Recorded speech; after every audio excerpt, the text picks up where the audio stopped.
my DNA. I got loyalty inside my DNA. I got peace, got war and peace inside my DNA. I got poison, pain, and joy inside my DNA. 神羅転生 I was born like this is why I immaculate conception. I just perform like this without you. A new weapon, I know.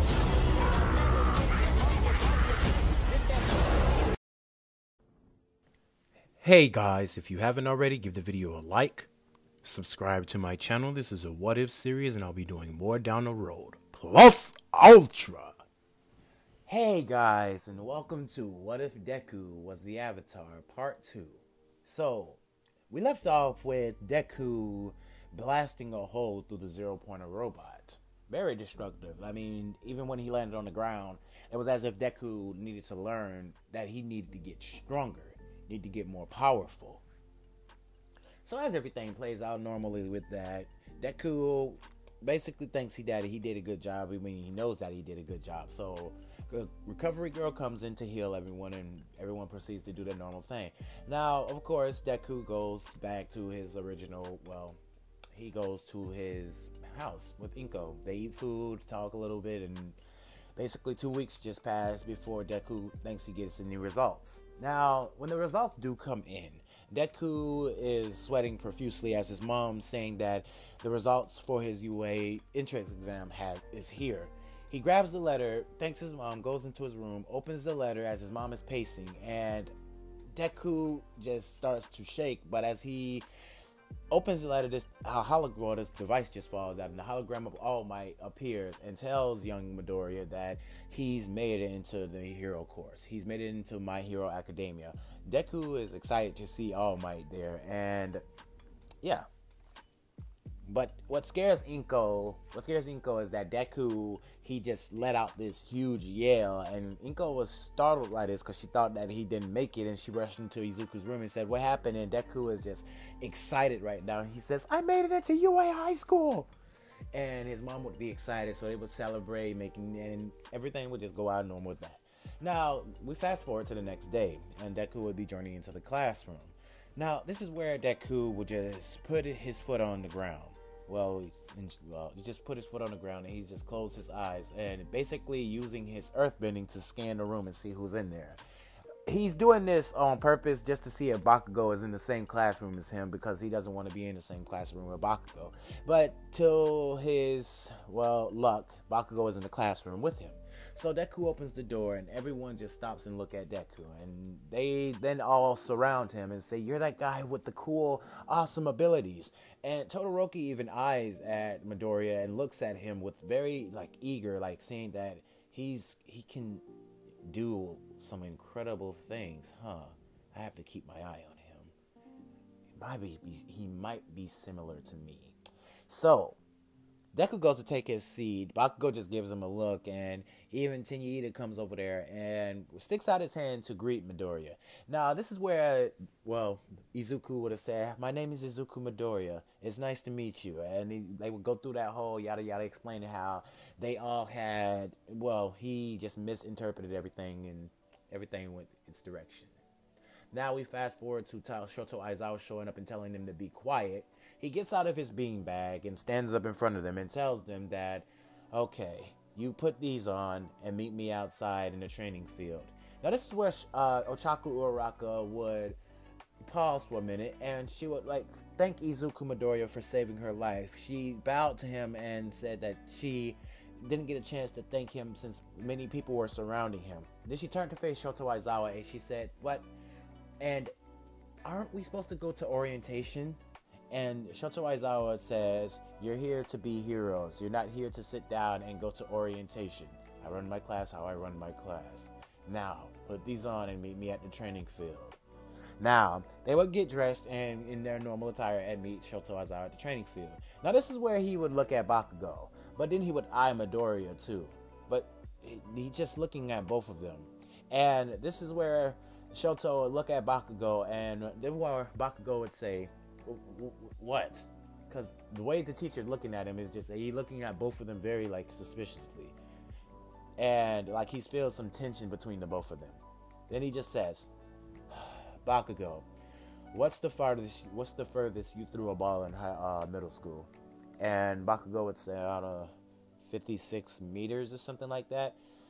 And this is where Shoto says, throw it now using your quirk.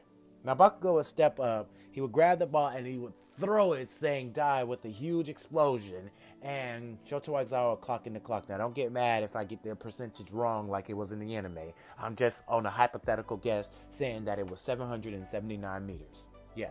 So Bakugo would be shocked by this. Well, no, he would be excited by this, not shocked. But he would show the camera. Shoto Aizawa would show the score to the rest of the class, and then he would say, oh, so this is the score. And most of the kids would get excited, saying, okay, this is going to be fun. This is going to be exciting. Exciting, isn't it? All right. Well, let's make this more interesting. The person who comes in last place will be expelled. And this is where Shoto Aizawa would look at the students and saying, Now, with every thing out like that, Deku would be trying his hardest to pass. He wouldn't be coming. Sometimes he wouldn't be coming in first place. I'm not gonna say that Deku has some insane speed attributes, but yeah, he's up there. He's up there with his speed attributes. Like the training that he did with Korra, it was some hard training. Not like that, you perverts, but it was something excruciating training, like push-ups, sit-ups, carrying like a whole bunch of shit on your back while running, or while doing push-ups, Korra would just stomp the ground and have these boulders just sit on Deku's back. While a mentally configuration and stuff like that, she was most likely training him in his bending arts and stuff, but also honing his body and everything. It's more explaining to how Korra was there, because most of the time wasn't spent in a mental state. Also, it was out in the real world too. So yeah, the training was excruciating for him, and he put his body through torture. So yeah, Deku's body is picture Baki, and yeah, you'll get the picture. So with all that being said, Deku would be come in fourth place. Now, this is where Deku would be called to the podium, and Shoto Aizawa would tell him to basically use throw the ball with your quirk. Now, Deku was trying to think, I could use air pressure and try to speed it up with a little water manipulation or something like that. And he's sitting there contemplating, but I don't know how much pressure I could use. I don't want to just blow people. And this is where Deku was getting ready to throw the ball, and he said, okay, I'll just use a small fragment. So when he threw the ball, Shoto Aizawa would try to use his quirk and everything, and Deku would throw it, but then he would look at Shoto Aizawa's eyes red. So Deku has to keep this under wraps. It's not necessarily something that you can turn off. Shoto Aizawa cannot turn this off. So Deku has to play the part. So when he looked at Shoto Aizawa, it was good that his instincts told him to look, because he would have been figured out. Shoto Aizawa then said, if you're going to half-ass it, then you can just leave now. Everyone's here to give it their all. So try again. And this is where Deku would just smile and say, okay. Then Deku's hand would be coated in this bluish aura as the air would start to swirl around his hand. Now, this is where Deku's eyes would just glow white, and then you would see this ominous aura just irradiate over Deku's body. And as the ground starts to shake, Deku is just gathering the air pressure in his hand, so much so that when he released that ball in a throwing-like formation, Deku sent a gust of wind outwards that repelled the students back. Even Shoto Aizawa had to brace for impact and even brace the students from that. He was excited to see this, but the explosive force that Deku just output was somewhat similar to All Might, just bursting off. Now Deku, the ball would just be launched, spiraling, shooting through the sky. And then when Shoto Aizawa showed them the reader, it clocked in over 980 meters. I don't know what the clock was for that. I gotta go back and search and everything, but I've been watching it over and over again so I can learn the people names and everything and make better what ifs, get the names down and stuff like that. So yeah, with that being said, everything played out normally. And then Shoto Aizawa just revealed that it was all just a rouse. Even Momo came up and told them that she could have told them that it was just a suspicion just to bring out their power to get them try their hardest. But we all know that Shoto Aizawa was not playing. He just seen a lot of promise in him. Anyway, Bakugo would just run run up at Izuku and asking him how is he doing all this shit. First you have fire, then you have earth, then you have air. What kind of quirk do you have, Deku? And this is where Bakugo, while he was running, he would feel the ground beneath him shift in another direction, as if he's running straight towards the ground. Basically, what Deku did was move the earth and make Bakugo fall forward. And Deku then just floated on, just floated away from Bakugo and said, I don't have time to explain my powers to you, especially someone who's coming to attack me. Maybe if you act a little more nicely, Bakugo. This is where Bakugo would get off the ground and throw a punch at Deku, to which Deku just swept his legs and face palmed into the ground. Now, Shoto Aizawa would look at the both of them and tell them that if you two don't stop, I will expel you on the spot. Now, everyone would go back to class and the rest of the day would just play out like normal. So now we fast forward and everything plays out like that. So we fast forward to the next day. And this is a huge leap too. But it's like a small part before we get to the next part that I want to mention. So like I said, Deku has not perfected his bending arts because perfection comes with mastering other abilities. But he is proficient in, let's say this, Deku with his air bending has the ability to fly. And also with his water bending, he can pull water out of thin air. He does carry a pouch around with him just to give him that extra range and create more deadly water attacks. But sometimes with the clouds, he can strictly just pull the water out the clouds or pull the water out of thin air if he wanted to, or just pull it out of plant life. And with fire, that he just hasn't mastered the latent ability like that, but he can change the color of his fire from red to blue. Something I'm getting him incorporated Zuko's, I hope I remember that name, sister, Azula. So with that, I also want to incorporate with his earth bending, that when he touches the ground, he can basically sense in a meteor ray how evil, or just basically sort of like how Toph was doing with her powers.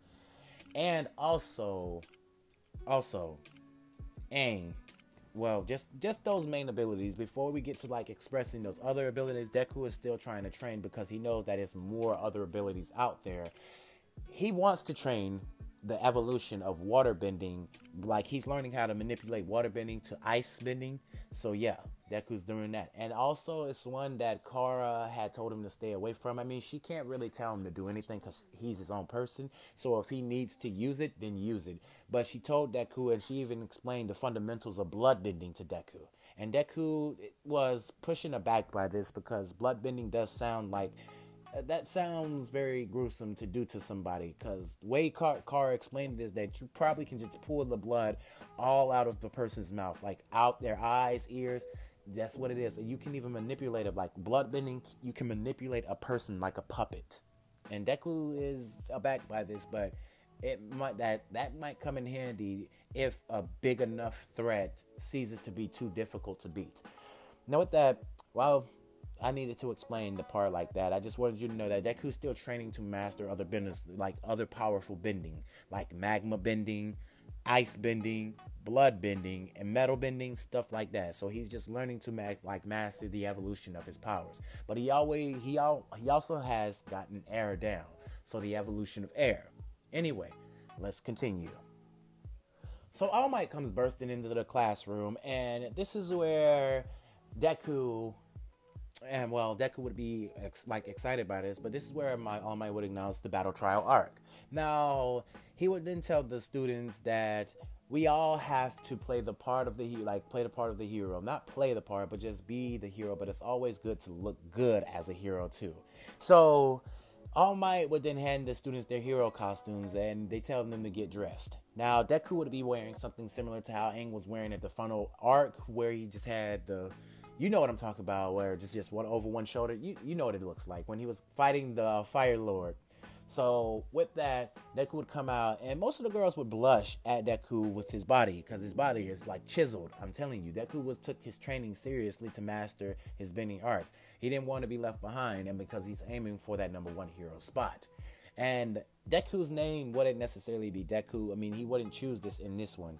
When Ochaku had gave him that name, he said, it's fun and all, but she said Deku is the name of a hero, and this is where Deku would say, yeah, get that, but I'm going to use something else. I'm going to just call myself Avatar, the Avatar. And this is where Ochaku would say, why that? Because I'm like an avatar. I can control the elements. And that's not even a limit to what I can do. And Izuku, like, she would say something like this, but Izuku would just strain himself a little bit and wrap Ochaku with like a flower, like a vine out of the ground. And then Izuku would just breathe out and say, see, that's not all I can do, but I'm still training each day. Anyway, so as they get their dress, they go to the field and they announce the battle trial. Now, everything would play out similarly with that, with the same teams as normal. Ochaku would be on the same team with Midoriya. Now, this is where I'm going to leave off everything for now. Let me know in the comments what you guys thought. Let me know what you want from the next video. And also, let me know the ship. Who would you like to see as the ship in this video? And I'm sorry for it being short, but I'm just trying to engage if you guys are still interested in watching the idea. Without any further ado, you guys have a good day, a good night, and plus ultra. Good night, guys.